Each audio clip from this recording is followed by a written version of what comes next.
Hi అండి. Hi అండి. మీ పేరు? నా పేరు రాజేశ్వరి అండి. మీ హస్బెండ్ పేరు? మా హస్బెండ్ పేరు పి సాయినాథ్ రెడ్డి అండి. Sainath Reddy. So Fertinine fertility hospital అనేది మీకు ఎలా తెలుసు?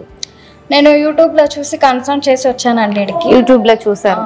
సో మీకు పిల్లలు లేక ఎన్ని ఇయర్స్ నుంచి ఉన్నారు మీరు? మాకు 5 years అవుతుందండి మ్యారేజ్ అయ్యి. సో 5 years నుంచి పిల్లలు లేరు. సో అంటే రీజన్ తెలుసుకోవచ్చా పిల్లలు లేకపోవడానికి? ఐ మీన్ థైరాయిడ్ లేదంటే వేరే హెల్త్ ఏం లేవు, కానీ ఒక 5 years నుంచి అయితే పిల్లలు లేరు. సో మీరు ఫెర్టినైన్ హాస్పిటల్కి వచ్చిన తర్వాత మీరు ఏ డాక్టర్ దగ్గర ట్రీట్మెంట్ తీసుకున్నారు? ఫస్ట్ ఎల్బీ నగర్లో చూపించుకున్నా మేడం. ఎల్బీ నగర్లో డాక్టర్ మోనికా మేడం చూశారు. ఫస్ట్ టైం న్యాచురల్గా చూశారు. ఒక 6 months అంటే న్యాచురల్ ప్రెగ్నెన్సీ కోసం 6 months ట్రై చేసాం. ఇక అవ్వట్లేదు అని చెప్పి ఐయుఐ ట్రీట్మెంట్ చేశారు. IUI okay. సో ట్రీట్మెంట్ చేసేటప్పుడు అంటే మీకు ఏమైనా ఇబ్బందిగా కానీ లేదంటే అన్కంఫర్ట్ అనిపించిందా? అట్లా ఏం అనిపించలేదండి. ఫ్రీగా ఉన్నారు డాక్టర్స్ అయినా కానీ, నర్సులు అయినా కానీ, ఎవరైనా ఫ్రీగానే ఉన్నారు. సిస్టర్స్ కానీ ఎవరైనా కానీ. సో మీకు ఎలాంటి ఇబ్బంది రాలేదు? కంఫర్టబుల్ అనిపించింది. అంటే ఇప్పుడు మీరు ప్రెగ్నెంట్ తో ఉన్నారా లేదంటే పిల్లలు ఉన్నారా? ప్రెగ్నెంట్ అండి. ఇప్పుడు 3 months ప్రెగ్నెంట్. సో చెకప్ కది వస్తూ ఉంటారా?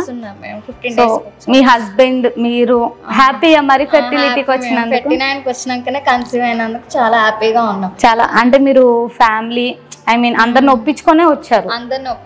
సో చూసే వ్యూవర్స్ కి అంటే 39 అంటే వేరే ఏదేదో ఊహించుకుంటారు కదా. సో అలాంటి వాళ్ళందరికీ మీరు ఏం చెప్పాలనుకుంటున్నారు? మీ ఓన్ ఎక్స్పీరియన్స్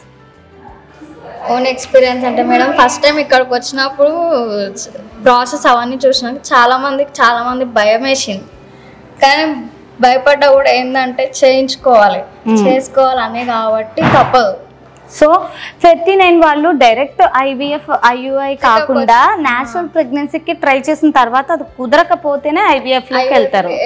ఫస్ట్ ఎప్పుడే కానీ న్యాచురల్ గానే చూస్తున్నారు. సో మీరైతే కంఫర్టబుల్ అండ్ హ్యాపీ కదా 39కి వచ్చినందుకు?